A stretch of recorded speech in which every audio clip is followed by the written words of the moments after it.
Bharatiya Janata party राष्ट्र के लिए काम करती है, इसलिए हमारा तो उद्देश्य ही है भारतीय जनता पार्टी का कमल का फूल खिले। देखो, अमित जी के जाए चाहे उनके परिवार में, कांग्रेस को तो उन्होंने जेब की पार्टी बना रखा है। चौथी बार विधायक बन गए विजेंद्र जी, चौथी बार के बाद में आज सांसद बन गए, लेकिन न तो जनता को उन तक पहुँच है। आज भी अगर इनके तो हाथ में थी कि राजवाला भी लड़ सकती थी, और भी है। आज बेटे को पनपाने के लिए तो इन्होंने लोकसभा का चुनाव लड़ा है। कार्यकर्ताओं की थोड़ी सक्रियता और हो जाती तो चुनाव जीत जाते, और कॉन्फिडेंस में रह गए कि जीत रहे हैं, हम 3 लाख से जीतेंगे। हाँ जी, राम राम साहब, मैं हूँ रोहित चौधरी। फिलहाल झुंझुनू बिशंबर जी पुनिया मेरे साथ में हैं। आज के दिन कोई पहचान का मोहताज को नहीं है, काफ़ी साल हूँ भारतीय जनता पार्टी का सेवक रहा है और आम जन सुनवाई के खातर हमेशा के लिए झुंझुनू के अंदर तत्पर बैठा रहे हैं। हर आदमी के मुँह आज के दिन उपचुनाव की अगर बात सुना तो एक नाम आवा है, बिशंबर जी पुनिया। तो आपा जन का कहना आया हाँ और अन का रुझान जानागा कि जनता जो ने इतनी चावा है वो कारण के है। राम राम साहब, राम सबसे पहले तो आपको आरजे 18 करो बहुत बहुत स्वागत है। धन्यवाद। अब एक चीज बताओ, अब जो उपचुनाव आ रहे हैं एक अंदर क्या भूमिका रहने वाली है? उपचुनाव में भारतीय जनता पार्टी कार्यकर्ता हैं, हम भारतीय जनता पार्टी के लिए काम करते हैं और करते रहेंगे, और था जिंदगी भारतीय जनता पार्टी के लिए जन्मे हैं, भारतीय जनता पार्टी के लिए काम करना है। और भारतीय जनता पार्टी को जिताने के लिए पहले भी हमेशा से सक्रियता से काम कर रहे थे, आज भी काम करेंगे। जो भारतीय जनता पार्टी आदेश देगी उसके लिए तत्पर हैं। मुझे मौका देती है तो हम तैयार हैं, और फिर भी किसी को भी आदेश देगी उसके लिए भी आज तक भी काम करते रहे हैं, आगे भी करते रहेंगे। तो हमारे सुनन में यह आई है कि आज तक ते लगभग 30 साल हैं वह पार्टी का खातर आपका दिया है, तारो जीवन को जो मूलभूत टाइम है वो समय ते पार्टी ने दिया है। तो तन के लागे हैं बार पार्टी तार पर विश्वास जताओगी? देखो, ये तो पार्टी की सोच है। हम राष्ट्रीयता के साथ, जो राष्ट्र भगत आदमी है और राष्ट्रीयता के साथ काम करते हैं। भारतीय जनता पार्टी राष्ट्र के लिए काम करती है, इसलिए हमारा तो उद्देश्य ही है भारतीय जनता पार्टी का कमल का फूल खिले। लोकसभा में भी खिलाने के लिए प्रयास कर रहे थे, और विधानसभा में भी आज तक हमने तो पार्टी के लिए काम किया है और पार्टी के लिए काम करते रहेंगे। ये तो पार्टी को सोचना है कौन पार्टी जिता सकता है, किसको कार्यकर्ता जनता जो आशीर्वाद देती है, इस बात के लिए तो पार्टी को सोचना है। पार्टी को विचार करेगी तो हम तैयार हैं, और अगर फिर भी किसी को भी अब नहीं विचार करे, ये तो पार्टी की सोच है। एक चीज़ बताओ, माना मैं कई जगह पर जावा तो लोग मुंडो मानिया बात सुनने मिले है, जो श्यामला जो कांग्रेस का प्रत्याशी जो ओला परिवार सदा हूँ एक जो मजबूती का साथ दावेदारी करते रही है, पहले शीशराम जी फिर विजेंद्र जी। ए बार सुनने में यो आ रहा है कि जो कांग्रेस की टिकट है वह कठे न कठे अमित जी का जास का है।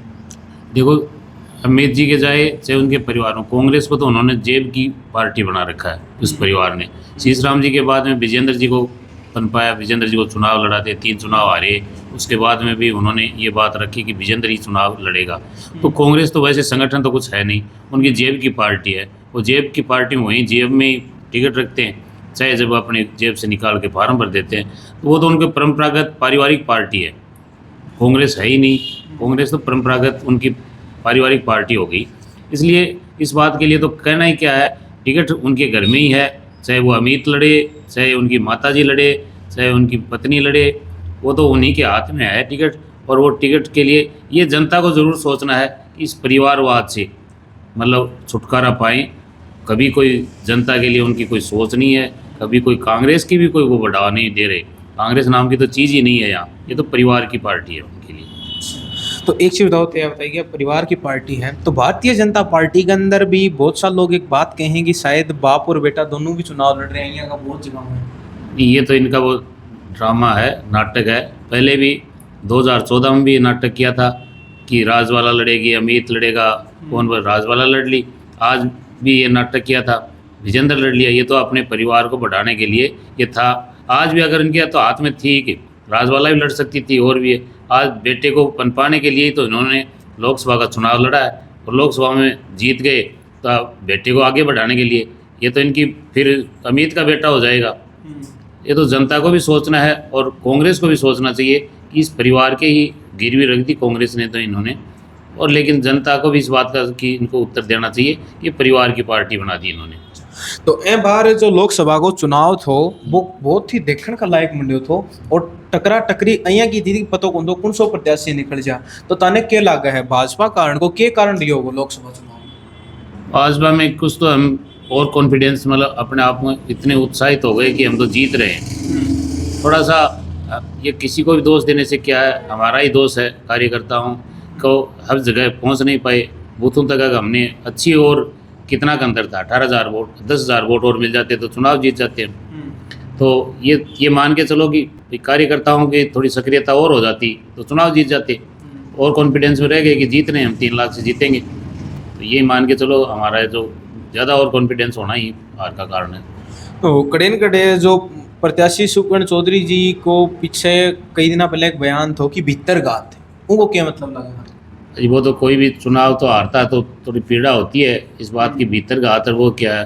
कार्यकर्ताओं की, भारतीय जनता पार्टी का कार्यकर्ताओं की पार्टी है ये किसी की बकपति तो है नहीं, और किसी का ये है भी नहीं, कोई पारिवारिक पार्टी भी नहीं है कांग्रेस की तरह।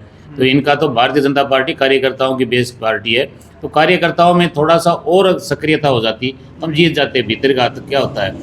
भीतर का हाथ तो मतलब 2014 में भी जीते हैं, 2019 में भी जीते हैं। पार्टी ने सक्रियता से काम किया मतलब जीत गए।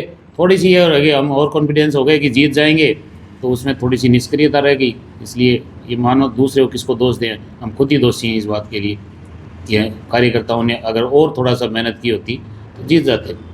एक चीज बताओ थे माने कि जो बीजेपी और कांग्रेस दो प्रत्याशी रहे हैं, तो ए बार राजेंद्र जी गुड्डा भी जो झुंझुनू विधानसभा के अंदर आपको पैर रख गए हैं, ओवैसी की पार्टी हूँ, जो कि दिन प्रतिदिन आप देख रहे हैं, दिन हम झुंझुनू में रोज की धरना प्रदर्शन कर रहे हैं, कभी कहीं मामला में कभी कहीं मामला में। तो थाने के लागे है कि उदयपुर वाटी हूँ और सीधो उरे आ जानो थाने झुंझुनू विधानसभा के अंदर आ जानो, तो यो सही है या गलत है? ये सही गलत तो ये तो जनता निर्णय करती है, लेकिन इस बात से कोई फर्क नहीं पड़ता। यहाँ कांग्रेस बीजेपी की सीधी टक्कर रहती है, लोकसभा में सीधी टक्कर थी, विधानसभा में भी चलो हमारे कार्यकर्ता आपस में दो खड़े हो गए इसलिए परिणाम खराब रहा, लेकिन लोकसभा में सीधी टक्कर थी, इसलिए इस बात का कोई फर्क नहीं पड़ता कौन आता है कौन जाता है। आज तक भी आते जाते रहे, लेकिन झुंझुनू विधानसभा में कांग्रेस भारतीय जनता पार्टी के बीच में ही चुनाव होगा और इन्हीं में टक्कर रहेगी। झुंझुनू की जनता ने क्या संदेश देना चाहो? झुंझुनू की जनता खूब मतलब एकदम से कांग्रेस के इस परिवार से दुखी है, न कोई पूछने वाला है, न कभी आज तक से। चौथी बार विधायक बन गए विजेंद्र जी, चौथी बार के बाद में आज सांसद बन गए, लेकिन न तो जनता को उन तक पहुँच है न कोई कार्यकर्ताओं की।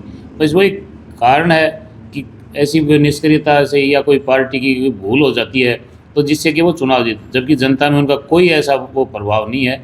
ऐसा कोई जनता ये भी नहीं है कि उनके लिए उमड़ रही हो कि भाई उनके लिए बड़े जोर के कोई विकास के काम भी नहीं है, कोई व्यक्तिगत काम भी नहीं है, कोई सक्रियता भी नहीं है। जनता से कोई रुझान भी इतना नहीं है कि विजेंद्र जी के लिए भी जनता बड़ी उमड़ रही हो। तो ऐसा भी कोई कारण नहीं है, कोई परिस्थितियाँ ऐसी बन जाती हैं जिससे वो जीत रहे हैं, वरना कोई जनता का कोई रुझान नहीं है उस परिवार के प्रति इतना। और जनता उब चुकी है, बार बार उनको जीत मिलने के बाद में भी जनता की कोई सुनने वाला नहीं है। इसलिए झुंझुनू विधानसभा की जनता ये बदलाव चाहती है, इस परिवार से छुटकारा भी चाहती है। आपनो RJ 18 कीमती वक्त देने खातर थारो बहुत बहुत आभार। धन्यवाद भाई साहब।